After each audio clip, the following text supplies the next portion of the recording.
Hello friends, मैं हूं अजीज। आप देख रहे हैं मूवी स्टॉक चैनल, जिस पर आज मैं बात करने वाला हूं एमसीयू के यूनिवर्स की guardians of the Galaxy volume 3 के बाद रिलीज हुई फिल्म थिएटर में, वो भी दी मार्वल्स की, जो कि हाँ आप कह सकते हो कि अब कैप्टन मार्वल 2 नहीं बल्कि सीधे सीधे दी मार्वल्स के नाम के साथ में थिएटर में रिलीज कर दी गई है। लेकिन इस फिल्म को लेकर के वो कहते हैं ना, फैंस का गुस्सा 7वें आसमान पर है, जिसका रीजन मुझे आपको ज्यादा डिटेल में एक्सप्लेन करने की जरूरत है नहीं, सिवाय इसके कि एमसीयू एंड गेम फिल्म के बाद कंटेंट में काफी ज्यादा वैरायटी लाने के चक्कर में वो कहते हैं ना कि पूरे फेज 4 से लेकर के आने वाले सभी फेज की जिस तरीके की प्रिपरेशन कर रखा है, उसमें अब तक सिर्फ और सिर्फ 5% की ही काफी अच्छी इंप्रूवमेंट देखने के लिए मिली थी कुछ अच्छे कंटेंट को लेकर के। और उसके अलावा जितने भी कंटेंट निकल कर आए थे उनकी हिस्ट्री आप सभी को पता है, इसलिए अब उससे हटकर बात की जाए कैप्टन मार्वल 2 अरे दी मार्वल्स 2 फिल्म की, तो इसके बजट के साथ साथ इस पूरी फिल्म को अगर जस्टिफाई करूं यहीं पर, तो वो तो मुझे किसी भी एंगल से नहीं लगती। लेकिन इसके फाइनल ट्रेलर को देख करके उम्मीद जग रही थी कि फिल्म पर जो बजट लगाया गया है 250 मिलियन के आसपास का, उन सभी से ये फिल्म बिल्कुल भी लैग ना करते हुए एक अच्छी टाइम पासी फिल्म दे देगी। लेकिन फिर 1.5 घंटे का रन टाइम, 3 कैरेक्टर्स की बॉन्डिंग और हाँ उनकी स्क्रीन की अच्छी प्रेजेंटेशन किसे मिलेगी किसे नहीं, उन सब पर भी ये फिल्म अपने हाथ धोते हुए कहानी की बात करूं तो यही बताती है कि कैप्टन मार्वल ने कुछ ऐसा किया था जिसका रीजन आपको फर्स्ट पार्ट में देखने के लिए मिल जाता है। और फिर उसके बाद क्रीग एम्पायर की डार्बेन का कैरेक्टर निकल कर आ जाता है, जिसे अगर मैं अभी ही डिस्क्राइब करूं तो वो डेफिनेटली रॉनिन की ही प्रेजेंट की गई एमसीयू के इस यूनिवर्स की फीमेल विलन कैरेक्टर है। यानी उन दोनों में कुछ भी ना चेंजेस करते हुए उसे बस एक ही मकसद दिया गया है, अपने साम्राज्य अपने लोगों को किसी भी तरीके से आगे रखते हुए उनकी किसी चीजों को बचाना, खास करके प्लेनेट को। और अब इन सब में उसे बैंगल्स की मदद चाहिए, जिनमें से एक उसके पास है, दूसरा उसे कहाँ मिलेगा ये तो फिलहाल उसे पता नहीं। लेकिन इन सब के बीच आप कह सकते हो कि जो जम्प्स होल यूनिवर्स में खुले हुए हैं, तो उन्हें टच करने के बाद मार्वल्स अपनी पावर्स को एक्सचेंज करने लगी है, जिन सब से डील करते हुए उन्हें आने वाले इस मुसीबत से भी लड़ना है, जिन सब में निक फ्यूरी का काम बस बैठ करके सारी की सारी चीजों को ऑब्जर्व करना है और हाँ थोड़े बहुत हाथ पैर चलाना भी। जहाँ पर अब ये फिल्म इतने कम रन टाइम के साथ कुछ अच्छा करती भी है या नहीं, चलिए उन सारी की सारी डिटेल्स पर बढ़ते हैं, वो भी बिल्कुल स्पॉइलर फ्री। लेकिन हाँ हर बार की तरह मेरी छोटी मोटी सी रिक्वेस्ट के साथ, जो की है इस चैनल को सब्सक्राइब, वीडियो को लाइक और शेयर करने की।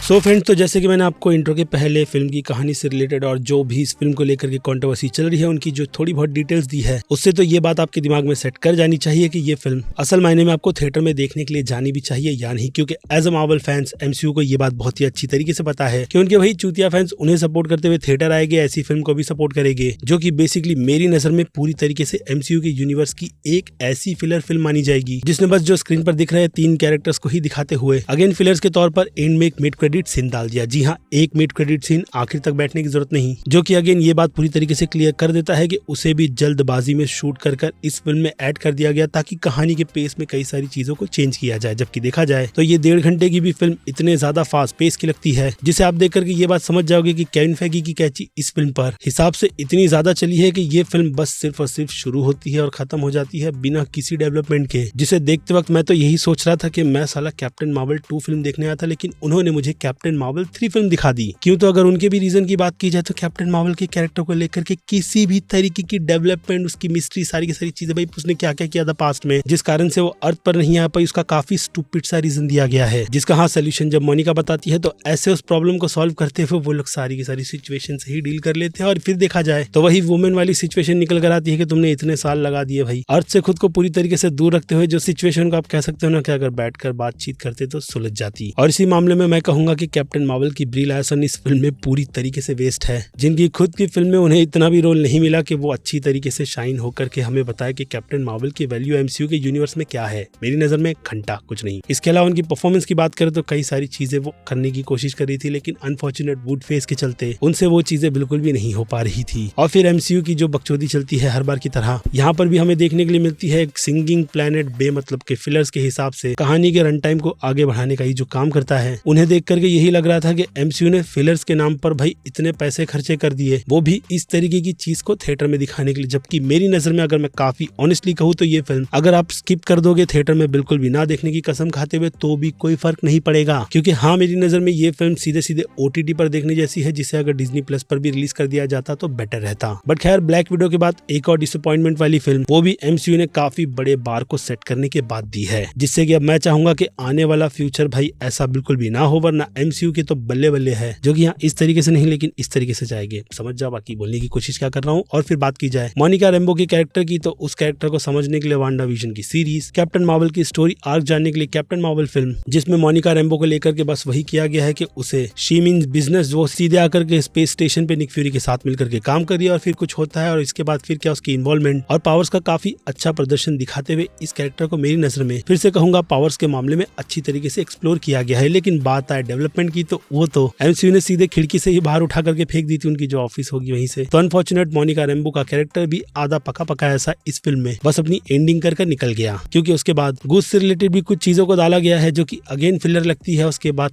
गूस के बच्चे यार, और वो पूरा का पूरा सीक्वेंस सारे के सारे टेंशंस को ही मारते हुए फिर से एक ऐसी एंडिंग देता है जिसे हम आने से पहले ही प्रिडिक्ट कर लेते हैं। और उन सब के बीच बात की जाए निक फ्यूरी की, तो भाई निक फ्यूरी को भाई सीक्रेट इन्वेजन में बर्बाद कर ऐसा लग रहा था कि इस फिल्म में कुछ ना कुछ करके दिखाया जाएगा, लेकिन अनफॉर्चुनेट सीक्रेट इन्वेजन को सीधे गोली मारते हुए अभी के लिए तो अगर आप इस फिल्म को डायरेक्ट भी देखोगे निक फ्यूरी को समझने के लिए तो भी कोई फर्क नहीं पड़ेगा, क्योंकि निक फ्यूरी टोटल वेस्ट है। मुझे लगता है ठीक इस फिल्म के विलन के कैरेक्टर की तरह, जो सच में बहुत ज्यादा बुरी है। यानी एमसीयू के यूनिवर्स में विलन्स की प्रॉब्लम फिर से निकल कर आ गई है, वो भी बहुत बुरी तरीके से। यानी कि फिल्म देख लो समझ जाओगे। उसके बाद बात की जाए कमाला खान और उसकी फैमिली की, तो भाई फैमिली की बॉन्डिंग पता नहीं, बहू को शायद उसके भाई ने तलाक दे दिया इसलिए फिल्म में नजर नहीं आ रही थी, लेकिन खैर उसके अलावा उनकी सारी की सारी चीजों से आप रिलेट कर पाते हो। यहाँ तक कि कमाला खान से भी, जिसे देख करके ये बात समझ आ जाती है कि ये फिल्म दी मार्वल्स के नाम पर सीधे सीधे मिस मार्वल पर ही फोकस करने के लिए बनाई गई है, और उसे समझने के लिए भी मार्वल्स की सीरीज देखनी ही पड़ेगी, तब जाकर के ये कैरेक्टर आपको और भी काफी ज्यादा पसंद आएगा। क्योंकि सच में इस पूरी फिल्म में इसी कैरेक्टर को सेंटर में रखते हुए या फिर कहूँ लीड में रखते हुए शाइन करवा दिया गया, ताकि आने वाले यूनिवर्स में ये कैरेक्टर आपको याद रहे। और हाँ, कहूंगा कि वैसा होगा भी। इसके अलावा बात की जाए फिल्म के डायरेक्शन की, तो डायरेक्शन काफी ज्यादा ओके सा था, जिनमें बस बजट के साथ साथ एंड में कुछ एक्शन सीक्वेंस को डाल करके इस फिल्म को पूरा का पूरा कंप्लीट कर दिया गया। बाकी ऐसे ही हर चीज का बैलेंस बनाते हुए फिल्म के BGM, colour correction, photo, cinematography भी ओके ओके सी है, जिसमें हाँ अगर आप काफी ज्यादा ध्यान से देखो तो वीएफएक्स और सीजी की मार आपको कुछ कुछ पॉइंट्स में नजर आ जाएगी। लेकिन ओवर एंड ऑल ये एक इतनी सिंपल सी बेसिक सी फिल्म है जो अपने मिड क्रेडिट के अलावा बाकी और कुछ भी अच्छा काम कर नहीं जाती, क्योंकि फिल्म के तुरंत ही खत्म होने के बाद, यानी कि दी मार्वल्स की इस कहानी के खत्म होने के बाद कमाला से रिलेटेड जो फ्यूचर दिखाया गया है वो मेरी नजर में टट्टी था, जिसे मैं तो नहीं चाहता था कि इस फिल्म में डाला जाए, लेकिन अनफॉर्चुनेट उसे भी रखकर इस फिल्म को,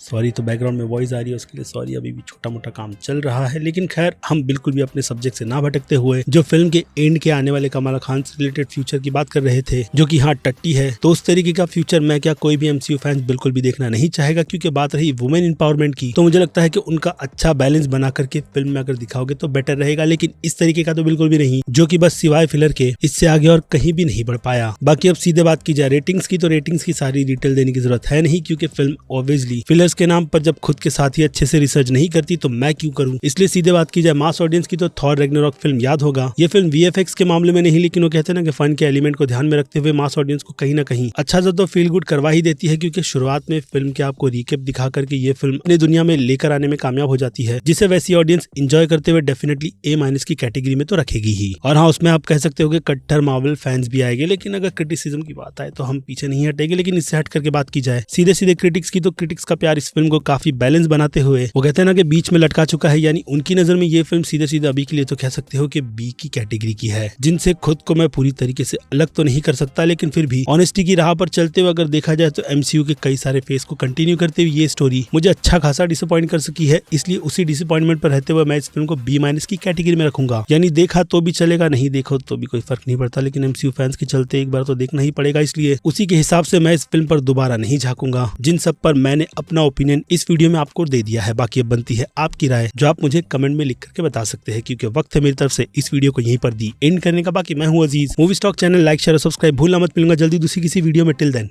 बाय।